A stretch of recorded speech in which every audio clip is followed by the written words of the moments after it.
Before we begin today's video, I want to share a quick update. YouTube has demonetized this channel, so we now rely completely on your support to make these videos. If you'd like to help us continue spreading the word of God, there is a donation link in the description. God bless you. Have you ever experienced the pain of being betrayed by someone you thought you could trust completely? Imagine a moment when you needed help the most, and you looked to a close friend or family member for a saving hand. Instead of helping you, they watched you suffer and actually smiled at your pain. That specific kind of betrayal leaves a wound that time rarely heals. It is a pain that goes beyond physical suffering because it shatters the foundation of love and trust. Now, imagine that this betrayal did not just happen between two individuals, but between two entire nations that shared the same blood. This story is found in a part of the Bible that most people skip. Obadiah only has 21 verses and takes less than 3 minutes to finish. Because it is so short, many assume it does not have much to say. They rush past it to get to the famous stories, but ignoring this tiny message is a big mistake. The book of Obadiah contains one of the most powerful warnings in all of Scripture. It is a book that addresses the darkest corners of the human heart. It talks about pride, the illusion of being invincible, the silent cruelty of watching others suffer, and the absolute certainty of God answering the cries of the broken. God does not ignore the tears of the betrayed. He sees every silent smirk of the oppressor, and he keeps a perfect record. To truly understand the book of Obadiah, we have to look at two twin brothers named Jacob and Esau. This is the origin story of the conflict, and without it, the message of Obadiah will not make sense.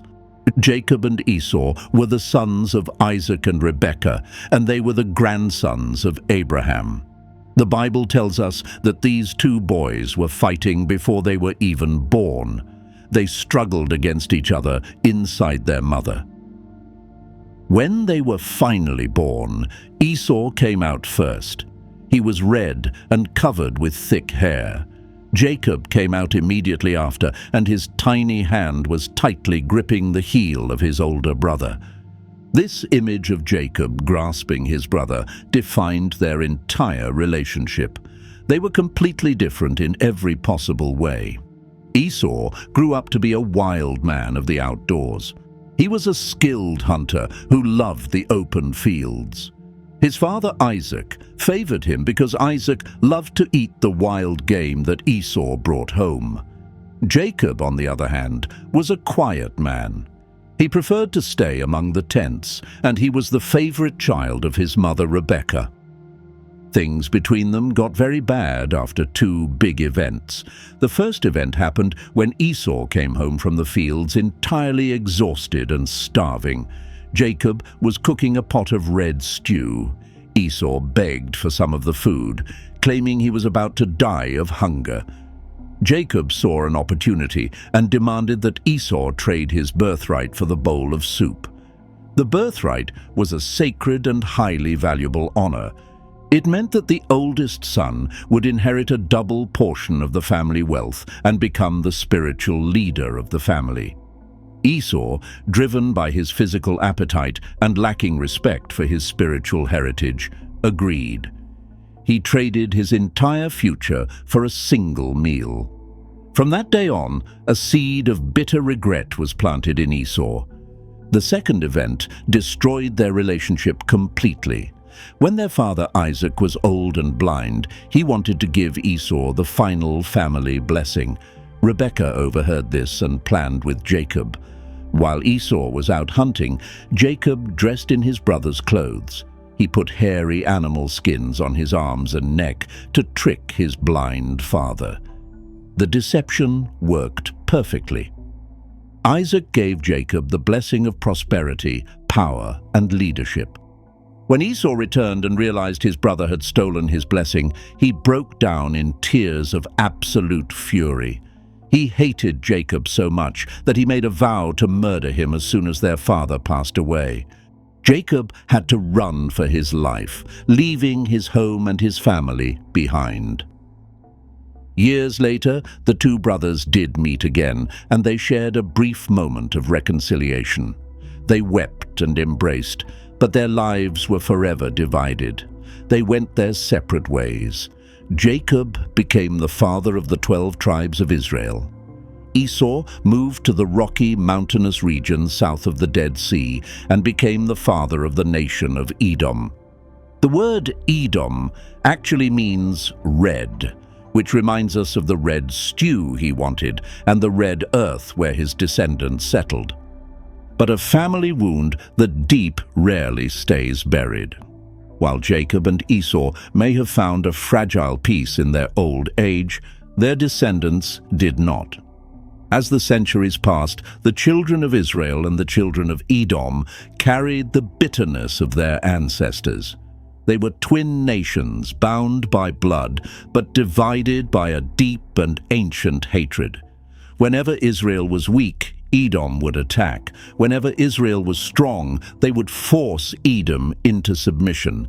The tension simmered for hundreds of years, bubbling up in minor wars and border disputes. But eventually, this generational hatred would lead to the darkest moment in their shared history, the moment that sparked the terrifying prophecy of Obadiah. Before we look at the crime that brought God's anger down upon Edom, we must understand the psychology of the Edomite people. The nation of Edom was located in a very unique geographical area. While the Israelites lived in lands with rolling hills and open valleys, the people of Edom lived in the mountains of Seir. This was a rugged, harsh, and incredibly beautiful landscape made of towering red sandstone cliffs and deep, narrow canyons. The Edomites built their cities directly into the sides of these massive rock formations. Their capital city was a marvel of ancient engineering. It was hidden behind twisting, narrow pathways through the mountains, making it almost impossible for an invading army to attack. If an enemy tried to march their soldiers through the tight canyons, the Edomites could simply stand on the high cliffs and drop rocks or shoot arrows down on them. Because of this geography, Edom felt completely safe. They believed their mountain fortresses made them physically untouchable. But their location gave them more than just military security. The mountains of Edom sat perfectly along the major trade routes of the ancient world. Caravans carrying spices, gold, silk, and precious stones had to pass through Edomite territory to get to Egypt or Babylon. The Edomites charged heavy taxes and tolls for anyone traveling through their land. Because of this, they became incredibly wealthy without having to work very hard. They had money, they had power, and they had absolute security. When you have wealth and security for a long period of time, a dangerous spiritual disease begins to infect your heart. That disease is pride. That disease is pride. The people of Edom stopped looking up to God because they spent all their time looking down on everyone else. They believed that human hands had built an empire that could never fall. They trusted in the thickness of their rock walls and the depth of their gold vaults. God addresses this specific attitude right at the beginning of Obadiah. He speaks directly to the arrogance of their hearts. The pride of your heart has deceived you, you who live in the clefts of the rocks and make your home on the heights, you who say to yourself, "Who can bring me down to the ground?" Pride is a liar. It is the original sin, the exact same attitude that caused the greatest angel in heaven to fall. Pride convinces a person that they do not need God, that they are the master of their own universe, and that the rules of justice do not apply to them. Edom looked at their tall cliffs and thought they were equal to the stars. They told themselves a story of their own greatness, and they believed it completely. We see this exact same illusion in the modern world today. There are powerful nations that believe their massive military strength and booming economies make them immune to collapse. There are rich individuals who think their bank accounts and social connections will protect them from any consequence. People build emotional and financial fortresses around themselves, proudly declaring that no one can ever bring them down. But God issues a terrifying reality check to Edom and to anyone who shares their arrogant mindset. Though you soar like the eagle and make your nest among the stars, from there I will bring you down, declares the Lord. God is telling Edom that physical height means absolutely nothing to the Creator of the universe. It does not matter how high you climb, how thick your walls are, or how much money you have hidden away. When human pride elevates itself against God, God will reach into the stars and pull that pride down to the dirt. Edom was living in a fantasy world, completely blind to the fact that their safety was an illusion. And it was this exact pride that caused them to commit an unforgivable crime against their own blood relatives. Quick update, I've removed older videos from YouTube because of the demonetization situation, but I know you guys don't want those contents to disappear completely, so I'll be uploading those old videos to Patreon completely free, so you can still listen to them anytime.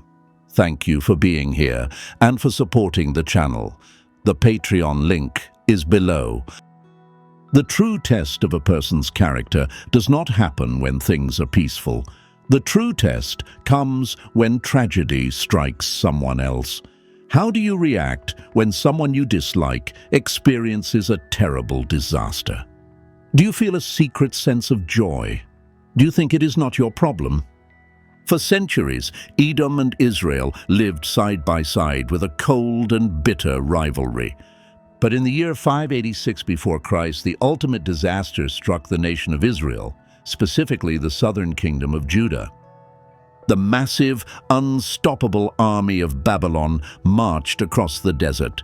They were a ruthless and violent empire, and they had one goal: to completely wipe the city of Jerusalem off the map. The Babylonians surrounded Jerusalem. They starved the people inside the walls for months. The suffering was unimaginable. Families were desperate, children were crying for bread, and disease spread through the streets. Finally, the Babylonians broke through the city walls. They slaughtered the people in the streets. They set fire to the homes. They took torches to the beautiful, magnificent temple of God and burned it to the ground.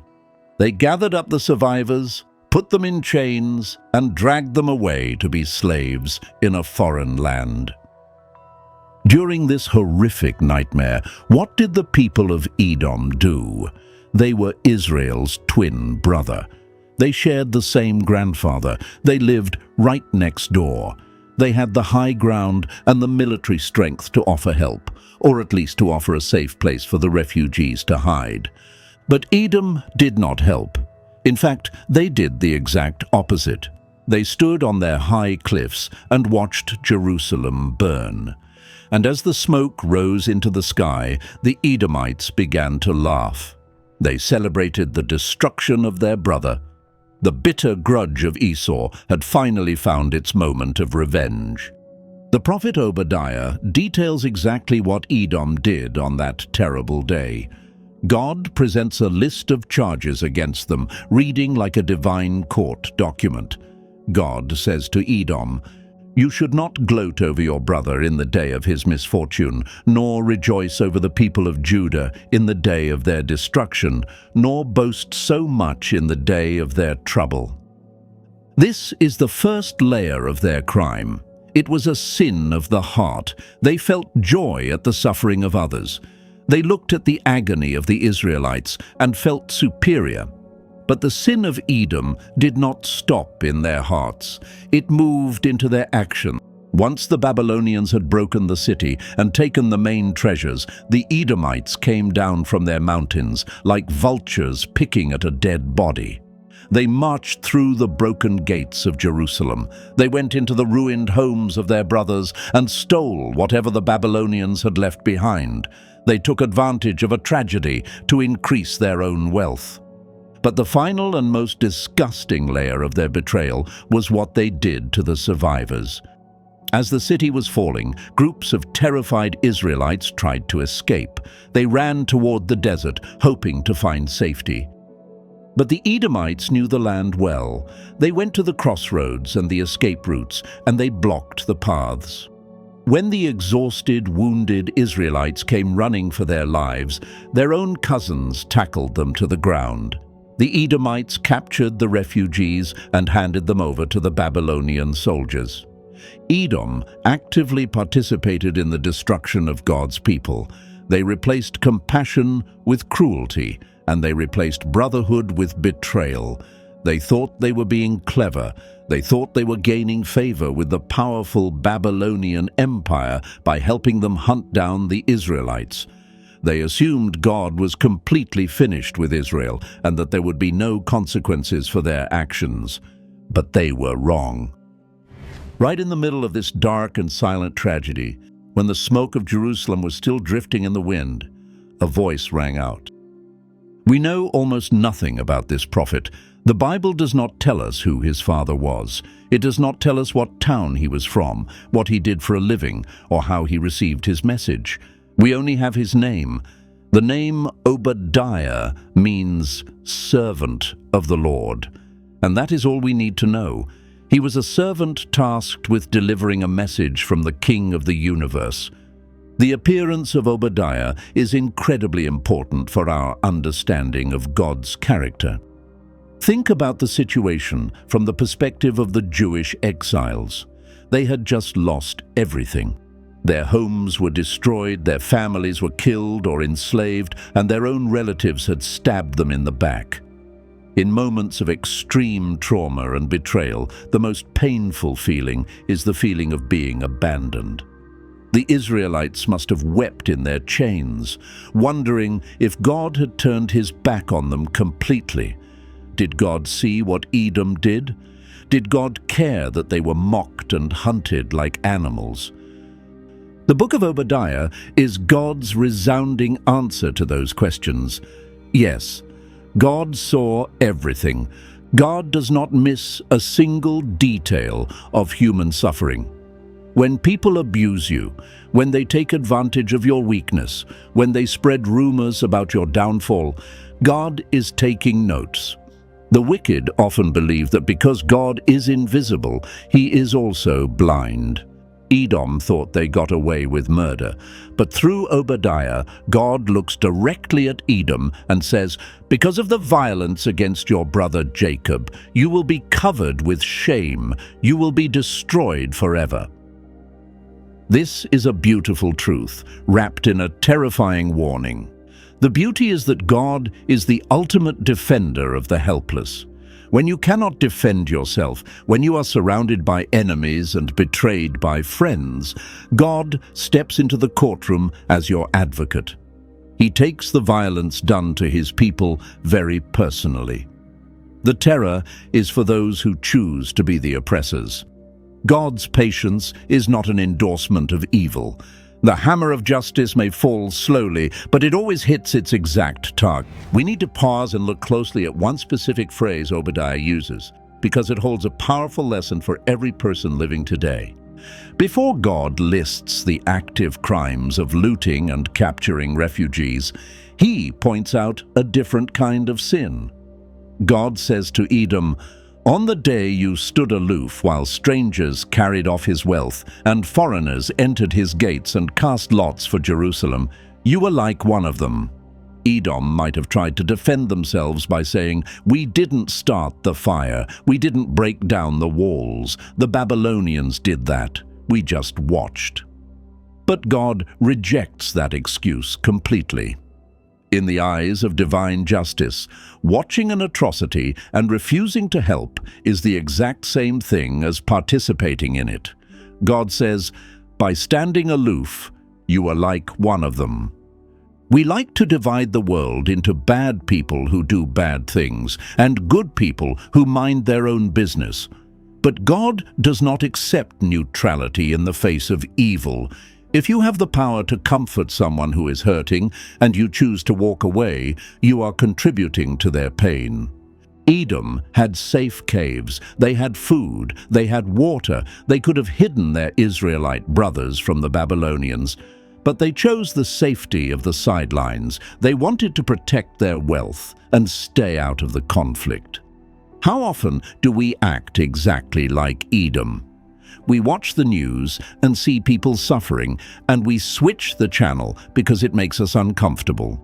We see a co-worker being mistreated, but we do not speak up because we do not want to risk our own jobs. We hold on to old grudges and refuse to forgive, secretly enjoying it when the person who hurt us faces a hardship. The message of Obadiah forces us to search our own hearts. God is asking us, are you standing aloof while your brother suffers? Are you hoarding your resources while your neighbor starves? The sin of omission, the sin of doing nothing when you should do something, carries a heavy weight in the scales of God's justice. Silence is not a neutral position. When someone is screaming for help, silence is a weapon. Because Edom chose to act with such extreme cruelty, God declares that their punishment will be a perfect reflection of their crime. One of the most prominent themes in the book of Obadiah is the concept of mirror justice. You reap exactly what you sow. What goes around, comes around. As you have done, it will be done to you. Your deeds will return upon your own head. Edom trusted in their allies. They had treaties with other nations, and they believed these political friendships made them secure. But God says, all your allies will force you to the border. Your friends will deceive and overpower you. Those who eat your bread will set a trap for you, but you will not detect it. Edom also prided themselves on their great wisdom. They were famous in the ancient world for having brilliant philosophers and wise counselors. But God says, in that day, declares the Lord, will I not destroy the wise men of Edom, those of understanding in the mountains of Esau? Their wisdom would vanish. Their smart politicians would make foolish decisions, leading their nation straight into a trap. Finally, Edom tried to eliminate the survivors of Israel, hoping to wipe the family of Jacob off the face of the earth. In return, God declares that the family of Esau will be the ones who are completely erased. The house of Jacob will be a fire, and the house of Joseph a flame. The house of Esau will be stubble, and they will set it on fire and destroy it. There will be no survivors from the house of Esau. The Lord has spoken. This is the unbending rule of divine justice. If you build your life on stepping on other people, your foundation will eventually crumble, and you will fall into the exact pit you dug for someone else. Until this point, the prophecy has been entirely focused on this specific conflict between Israel and Edom. But suddenly, the warning is for the entire planet. God announces, the day of the Lord is near for all nations. What is the day of the Lord? It is a defining moment in history when God decides to actively intervene in human affairs to punish evil, stop oppression, and save his faithful people. In the immediate context, the day of the Lord was the coming destruction of the ancient empires. But prophetically, the day of the Lord points forward to the end of human history. It points to the time when Jesus Christ will return to the earth, not as a gentle teacher, but as the righteous king and final judge. By linking the judgment of Edom to the judgment of all nations, Obadiah transforms Edom from a historical nation into a spiritual symbol. Edom represents any society, any government, or any individual that lives in rebellion against God. Edom represents human pride in all its forms. Every nation that builds its wealth through the exploitation of the poor is Edom. Every leader who lies, cheats, and steals to stay in power while crushing the weak is Edom. Every person who looks at the heavens and says, "I am my own God," is Edom. And the warning is completely clear. The day of the Lord is near. Time is running out. The empires of this world think they will last forever. They boast about their technology, their weapons, and their cultural achievements. But the Creator of the universe is watching, and a day is coming when the sky will split open and all the arrogant structures built by human hands will melt away.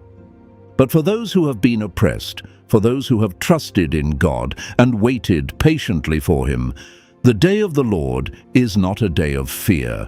It is the day of ultimate rescue. Just a few years after the Babylonians destroyed Jerusalem, the political winds in the Middle East shifted. The Babylonians, the very people Edom had tried to please, turned their armies toward the Arabian desert. At the same time, a nomadic group of people called the Nabateans began to move into Edomite territory. Remember the prophecy that Edom's own allies would deceive them and push them out? That is exactly what happened. The Nabateans were former trading partners of Edom. They shared meals together and had peace agreements. But the Nabateans slowly infiltrated the rocky fortresses. They invited the Edomites to banquets and then turned on them, driving the Edomites out of their ancient mountain homes. The Edomites were forced to wander into the open desert, eventually settling in a small area south of Judea. They lost their wealth, they lost their capital city of Petra, and they lost their power. But God said there would be no survivors from the house of Esau. So how did the story finally end? Centuries later, during the time of the Roman Empire, the descendants of the Edomites were known as the Idumeans. The most famous Idumean in history was a man named King Herod the Great. He was placed on the throne of Judea by the Romans. Herod perfectly embodied the spirit of his ancestor Esau. He was incredibly wealthy, violently jealous, and obsessed with building massive stone fortresses. He was also the king who tried to murder the infant Jesus, the ultimate descendant of Jacob. In the year 70 after Christ, the Romans surrounded Jerusalem to destroy it, just like the Babylonians had done centuries earlier. A group of Idumeans came into the city to fight, but the conflict ended in a total massacre. The city was destroyed, and the remaining Idumeans were either slaughtered or scattered. After that event, the Edomites vanished from the pages of history entirely. Today, there is no nation of Edom. There is no Edomite language. There is no Edomite culture. They were completely erased from the map, just as Obadiah had predicted. Their mighty rock city of Petra sat empty and abandoned for centuries, serving as a silent, wind-blown monument to the foolishness of human pride. The word of the Lord never fails. The grass withers and the flowers fall, but the promises and judgments of God stand forever. The disappearance of Edom is historical proof that God means exactly what He says. If the book of Obadiah ended with the destruction of Edom, it would be a very dark and depressing book. It would be a story only about anger and punishment. But the Bible is the story of redemption. Even in the middle of severe judgment, God always preserves a shining ray of hope for His people. The final verses of Obadiah shift the focus away from the ashes of Edom and point toward the glorious future of God's faithful children. God promises a great reversal. The people who lost everything will inherit everything. God declares, "But on Mount Zion will be deliverance. It will be holy, and Jacob will possess his inheritance." Mount Zion is the hill in Jerusalem where the temple stood. It represents the presence of God. While Mount Seir, the mountain of Edom, would be left empty and desolate, Mount Zion would be filled with life again. God promises that the exiles, the weeping, broken people who were dragged away in chains, would come back home. The prophecy promises that the Israelites will return and reclaim their lands. They will spread out to the south, to the coastlands, and to the northern valleys. They will even occupy the mountains of Esau. The land that belonged to the oppressors will be handed over to the oppressed. The scales of justice will not just be balanced, they will overflow with blessing for those who remained faithful to God. This promise of restoration is meant to encourage anyone who feels like they have lost the battle. Have you been knocked down by life? Have you had your reputation destroyed by people you trusted? Have you watched wicked people succeed while you struggle just to survive? The promise of Mount Zion is for you. God is telling you that the story is not over. The chapter you are in right now, the chapter of weeping and loss, is not the final chapter of your life. Deliverance is coming. Holiness will be restored. Your spiritual inheritance is guarded by God Himself, and no enemy, no matter how powerful or wealthy, can ever steal what God has promised to give you. The book of Obadiah shows us a clear picture of two totally different places, Mount Seir and Mount Zion. They represent two opposite ways of living, and every human being must choose where to stand. Mount Seir belongs to Esau. It is built on human pride, relying only on yourself and selfish ambition. Standing here means trusting your own strength. You focus entirely on getting rich and powerful. Instead of helping people who suffer, you only protect yourself. You hold grudges, refuse to forgive, and secretly celebrate when your enemies fail. At first, this path looks very attractive. It feels safe and offers quick rewards. But God promises that Esau's home is marked for destruction.